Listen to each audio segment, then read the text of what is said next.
Hey guys, welcome back. So today we're going to be preparing the EG for the track.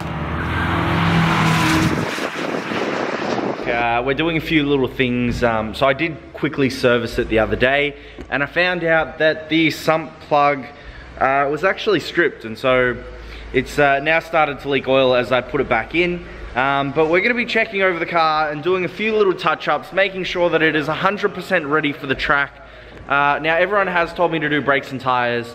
Now that's something I'm not going to do just yet. The tires, I have to find the right wheels before I want to get the right tires, and so I'm not going to rush to do that. And in terms of the brake pads, I'll be bringing a spare set for the track, but I am going to be doing my brake fluid as well so it doesn't overboil, and all my fluids have been changed. So without further ado, let's get this video started.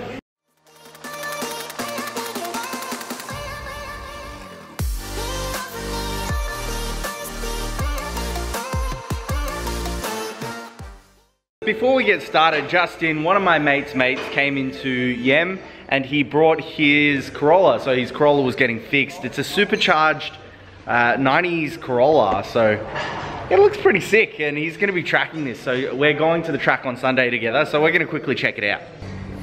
Whoa, there's a lot of piping there. Yeah, there's a bit of stuff. So what, the charger's at the back, is it? Yep. Yeah, so the charger lives back behind here. That fab looks pretty good. Runs to a factory Subaru Liberty RS water-to-air intercooler system. Cool. So it's got the factory pump from that car and the intercooler and everything. Oh wow. This looks pretty sick.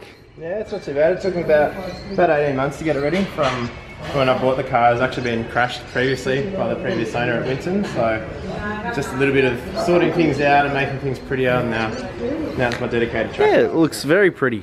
Oh, thank you. Yeah. Whoa, look at that massive half cage in there. Let's have a look at that. How do we open the boot? That's a Brown Davis 4-point that I had fitted earlier on this year. I still haven't got my second seat in there yet, but it does have harness points for both seats. Whoa, that's sick. We'll be getting a seat base made for both seats. That's dope as, bro. Yeah, thank you. Oh, you got battery relocation too? Yeah. Hey, this has got Corolla comfort as well. It feels comfy on low RPM. Oh yeah. Well, because it's supercharged, it doesn't need to be doing really super high RPM all the time, which is the nice thing. So it's easy to drive on the street, and on the track it's fast enough. I mean, it could. You can really feel the low end torque. Oh yeah, well. it's like most of the time on the street, you're not I don't even rev it past that. 6.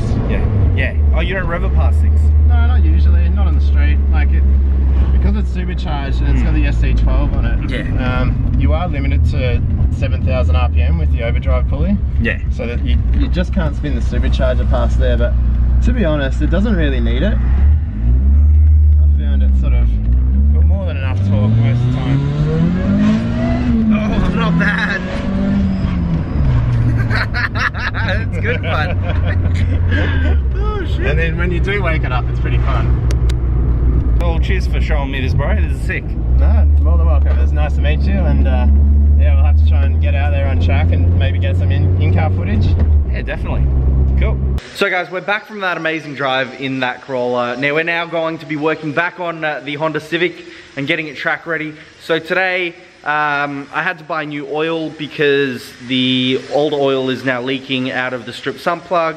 I've also brought some brake fluid as well, some battery terminals, a fire extinguisher, and a nice short shifter, which is pretty cool. That's a nice short shifter there. So I got that short shifter for 15 bucks online, really cheap. I'm really keen to see how that goes, considering how cheap it is.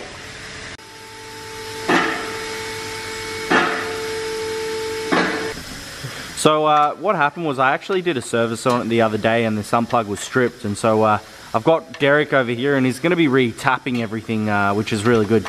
So hopefully it'll fix up the issue of that. Now we're going to be reusing the old oil, just because there's no point, you know, not using the old oil because it's fully synthetic and it's quite good.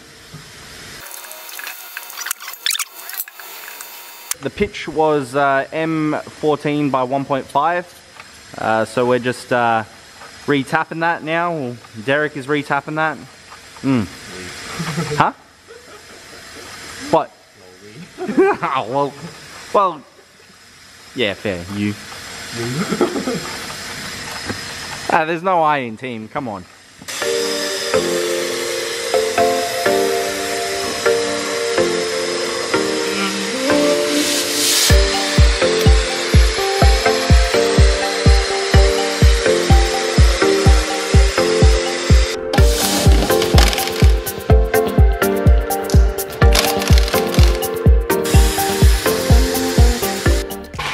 So guys, I'm just chucking in the short shifter, so I'm just undoing all the nuts to get the center console out.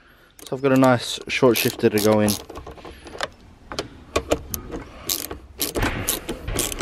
It's pretty hard doing this one-handed. I believe you have to have some type of skill to be able to do all this one-handed.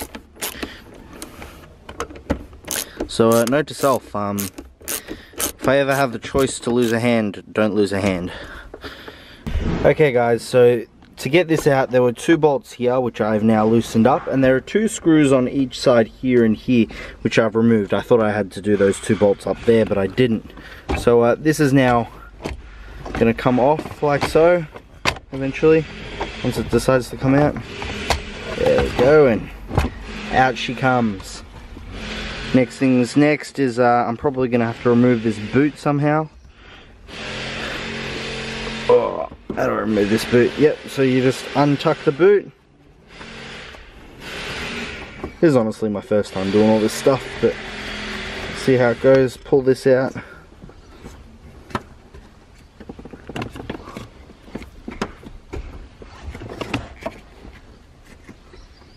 Oh.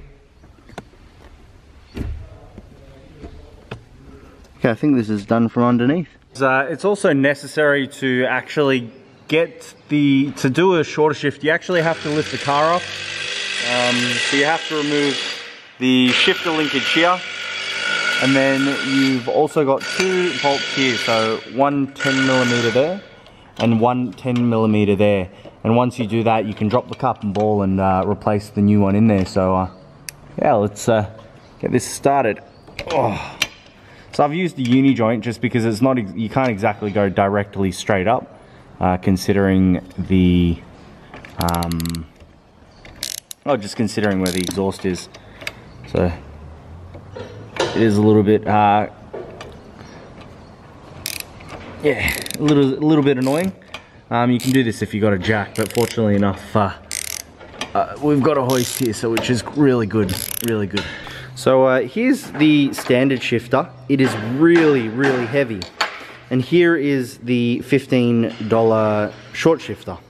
Now, how they do it is the linkage and the row is actually shorter on the original, and the way they make it a short shifter is they actually just lengthen it slightly.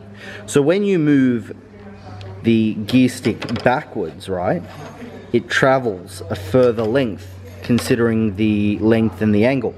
So the cup and ball stay the same, the linkage drops slightly. You move it a little bit and it travels a lot more, whereas with this one, to move that, you have to move it so much more. Pretty interesting. It's just a really easy way to have a short shifter, and it's really cheap. I mean, it's, yeah, the geometry, yeah.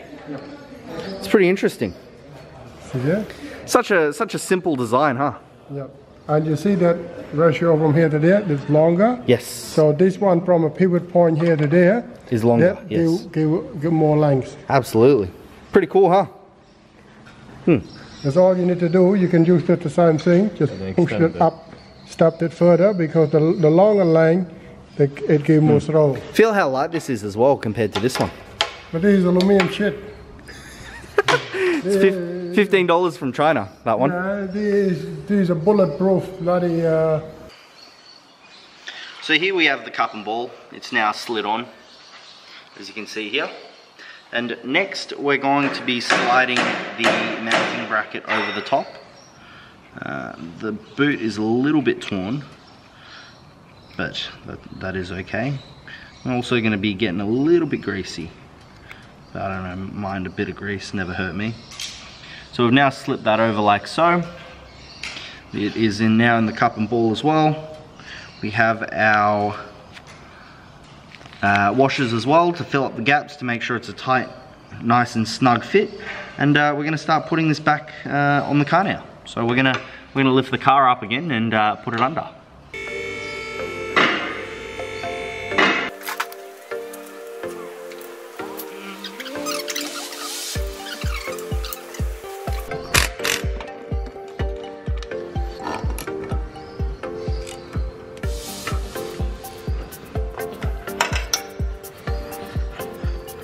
Gotta admit, Chan, you've got a lot of muscle for considering you're not saying for your age, yeah.